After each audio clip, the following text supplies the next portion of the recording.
Hello दोस्तों, आज आपको सुनाते हैं रावण की पुत्रवधू और मेघनाद की पतिव्रता पत्नी सुलोचना के बारे में। आइए जानते हैं कि कौन थी सुलोचना। एक बार माता लक्ष्मी ने शेषनाग को कसकर श्रीहरि की कलाई पर बांध दिया, जिससे शेषनाग के नेत्रों से 2 अश्रु निकल आए। उन 2 आंसुओं की बूंदों से 2 सुंदर कन्याएं उत्पन्न हुई, जिनमें से पहली कन्या का नाम सुनैना और दूसरी कन्या का नाम रखा सुलोचना। सुलोचना अर्थात सुंदर आंखों वाली। सुलोचना एक नागपुत्री और लंका के राजा रावण के पुत्र मेघनाद की पत्नी थी। लक्ष्मण के साथ हुए एक भयंकर युद्ध में जब मेघनाद का वध हुआ, तब उसके कटे हुए शीश को भगवान श्रीराम के शिविर में लाया गया था। अपने पति की मृत्यु का समाचार पाकर सुलोचना ने अपने ससुर रावण से राम के पास जाकर पति का शीश लाने की प्रार्थना की, किंतु रावण इसके लिए तैयार नहीं हुआ। उसने सुलोचना से कहा कि वह स्वयं राम के पास जाकर मेघनाद का शीश ले आए, क्योंकि राम पुरुषोत्तम हैं, इसीलिए उनके पास जाने में तुम्हें किसी भी प्रकार का भय नहीं करना चाहिए। रावण के महापराक्रमी पुत्र मेघनाद का वध करने की प्रतिज्ञा लेकर जिस समय लक्ष्मण युद्ध भूमि में जाने के लिए प्रस्तुत हुए, तब राम उनसे कहते हैं, लक्ष्मण, रण में जाकर तुम अपनी वीरता और रणकौशल से पराक्रमी मेघनाद का वध कर दोगे, इसमें मुझे कोई संदेह नहीं है। परंतु एक बात का विशेष ध्यान रखना कि मेघनाद का मस्तक भूमि पर किसी भी प्रकार न गिरे, क्योंकि मेघनाद एक नारीव्रत का पालक है और उसकी पत्नी परम पतिव्रता नारी है। ऐसी साध्वी के पति का मस्तक अगर पृथ्वी पर गिर पड़ा तो हमारी सारी सेना का ध्वंस हो जाएगा। तब हमें युद्ध में विजय की आशा भी त्याग देनी पड़ेगी। अतः मेघनाद का सर पृथ्वी से स्पर्श न हो। श्रीराम की बातें सुनकर लक्ष्मण अपनी सेना के साथ निकल पड़े। युद्ध भूमि में उन्होंने वैसा ही किया। युद्ध में अपने बाणों से उन्होंने मेघनाद का मस्तक काट दिया, किंतु उसे पृथ्वी पर नहीं गिरने दिया। हनुमान जी उस मस्तक को सीधे रघुनंदन श्रीराम के पास ले आए। मेघनाद की दाहिनी भुजा आकाश में उड़ती हुई उसकी पत्नी सुलोचना के पास जाकर गिरी। उसे देखकर सुलोचना चकित हो गई। दूसरे ही क्षण अत्यंत दुख से आहत होकर विलाप करने लगी। उसने उस भुजा को स्पर्श नहीं किया। उसने सोचा संभव हो यह भुजा किसी पुरुष की हो, ऐसी दशा में परपुरुष के स्पर्श का दोष मुझे लगेगा।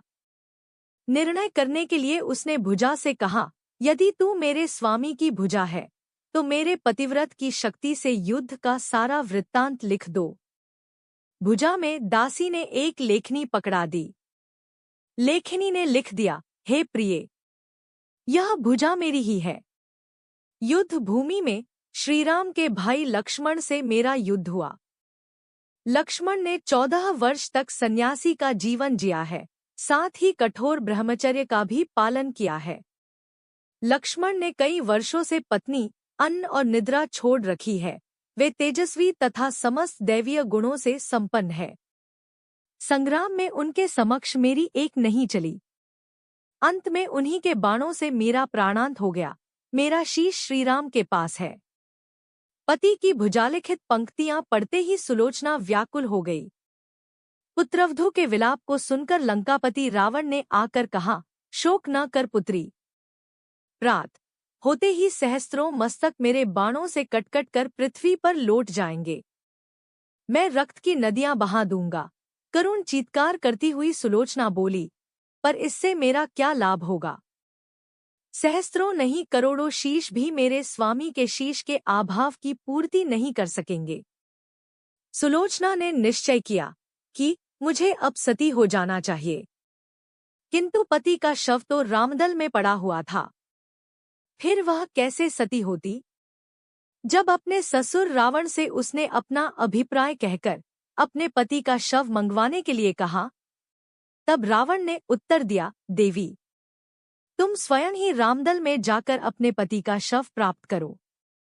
जिस सेना में बाल ब्रह्मचारी हनुमान, परम जितेंद्रिय लक्ष्मण तथा एक पत्नीव्रती भगवान श्रीराम विद्यमान है, उस समाज में तुम्हें जाने से डरना नहीं चाहिए। मुझे विश्वास है कि इन स्तुति योग्य महापुरुषों के द्वारा तुम निराश नहीं लौटाई जाओगी। सुलोचना तुरंत अपने पति के शीश को प्राप्त करने के लिए राम सेना की ओर बढ़ चली। सुलोचना के आने का समाचार सुनते ही श्रीराम खड़े हो गए। वे स्वयं चलकर सुलोचना के पास आए और बोले, देवी, तुम्हारे पति विश्व के अन्यतम पराक्रमी योद्धा थे। उनमें बहुत से सद्गुण थे, किंतु विधि की लिखी को कौन बदल सकता है। आज तुम्हें इस तरह देखकर मेरे मन में पीड़ा हो रही है। सुलोचना भगवान श्रीराम को अपने सम्मुख देखकर और उनकी वाणी सुनकर उनकी स्तुति करने लगी। श्रीराम ने उसे बीच में ही टोकते हुए कहा, देवी, मुझे लज्जित न करो। पतिव्रता की महिमा तो अपार है, उसकी शक्ति की कोई तुलना नहीं है। मैं जानता हूं कि तुम परम सती हो। तुम्हारे सतीत्व से तो विश्व भी थर्राता है। मुझे बताओ कि मैं तुम्हारी किस प्रकार सहायता कर सकता हूँ। सुलोचना ने अश्रुपूरित नयनों से प्रभु की ओर देखा और बोली, हे राघव, मैं सती होने के लिए अपने पति का मस्तक लेने के लिए यहाँ पर आई हूँ।